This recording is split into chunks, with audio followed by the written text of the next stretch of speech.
Hello there, and welcome to another episode of Dr. Greg's and Monica's Lifestyle Solutions, this time on nutrition. So when we finished last year with our last Lifestyle Solutions, one of the topics that we addressed was intermittent fasting, and we had a lot of basically some wonderful feedback from you, some of you who have tried intermittent fasting, others who have talked about wanting to go ahead and try it. So here's a great opportunity for you. We're going to review a couple of things about intermittent fasting, but Good. Hey, the new year is over. Everybody has had probably a great time with all sorts of food and maybe being a little derelict about what they've eaten or a little too much fun that they might have had. So intermittent fasting might be something really great to start that new year. Let's help everybody get back on track fast as possible. Remind us exactly what is intermittent fasting and how can it help? Intermittent fasting, there's a couple different variations of that, but it's basically don't eat anything from pretty much between one meal to maybe a day and a half. Most common is about 18 hours, which pretty much means you might have one small meal in a day or maybe none at all, but it's basically that. What it does is give your digestive system a chance to rest. Okay. And oh, by the way, some people it's water only. Some will like water and green tea. Some it's just more of a juicing thing. There's different variations of this. Probably the best one, in our opinion, is really the water and or green tea, because green tea, not caffeine. Maybe we'll talk about that a little bit too. Why not that? Now, if you've never done intermittent fasting before, I think a great way to be introduced to it, this is a challenge that I'm going to put out to all of you, but is not necessarily, you don't have to go 18 to 20 hours without eating, but set yourself a window. So a window of when you can eat. And that window might be, what would you say, maybe a 12-hour window. You could even start with a meal.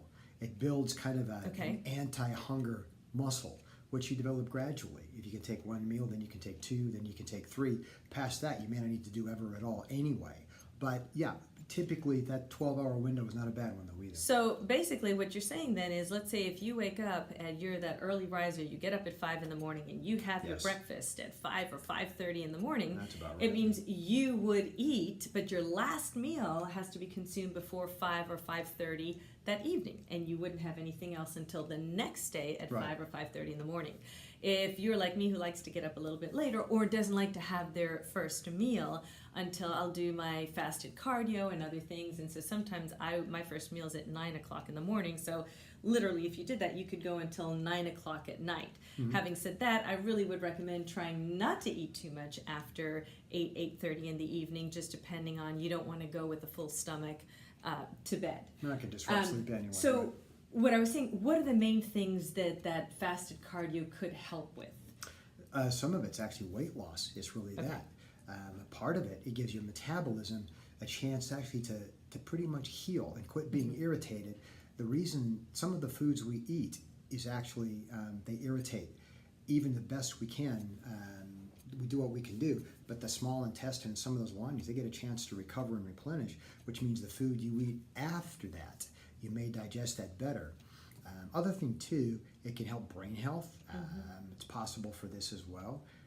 Some studies show a little bit possibly lowers inflammation generally, and the stress. Diabetes too, isn't Yeah, there? Yeah, I can assist that as well as far as insulin response. Stress hormone, cortisol, it can help reduce that likewise. And it can help with a thing called stress resiliency. So it's kind of like if you don't eat a little bit, it changes your blood chemistry around and make you more resilient to stresses of any kind, not just not having eaten for a while.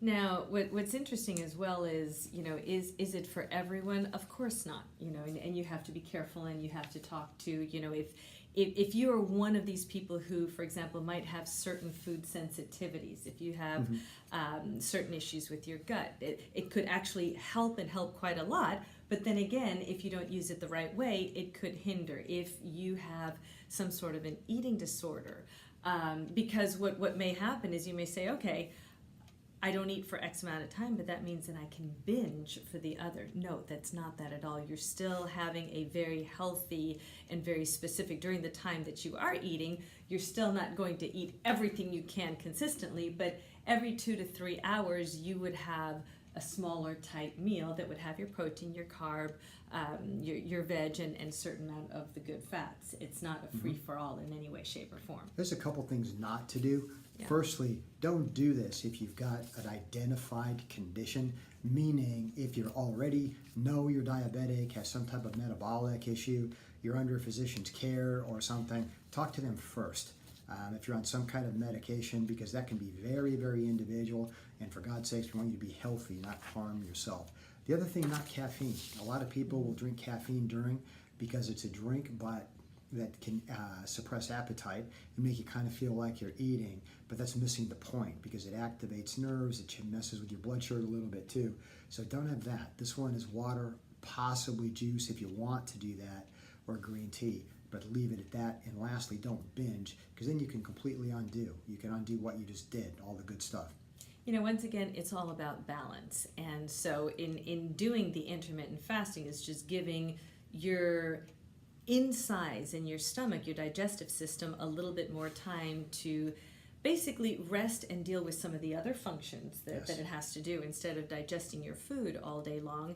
But then during the time that you are eating, you're still spacing things out and you're still eating a balanced, nutritious meal. It's not about one or the other or doing extremes. So my challenge to you really is, why don't you for 2 weeks do an intermittent kind of fasting? And I would say, if you've never done anything like this before, take it easy. Do like a 10 or 12 hour. So whenever you wake up in the morning, whenever you have that first meal, try to then have the last meal of the day exactly 10 or 12 hours after that. Do that for 2 weeks. What it's going to do also, if you've had all this junk food and excesses over the holidays, this will help you because it's going to stabilize your body and bring you back in without actually doing a detox. But if you're eating healthily, it'll bring your body back to a state where, especially some of those New Year's resolutions, if you're extra going to be going to the gym or other things as well, this is a great way to start the year off. Absolutely wonderful. I'd say one thing: if you're the type of person, or have been the type of person, who thinks it's almost impossible to miss a meal or do anything like that, you should see what it's like after you do, how strong you feel in here, with a new sense of discipline, because it's like, my God, this is impossible, but it's not, and that's very empowering. And you might find something you really actually do enjoy. So thanks for watching. We'll see you next time. I'm Monica Steiner. And I'm Dr. Greg Steiner. See you next time on Lifestyle Solutions.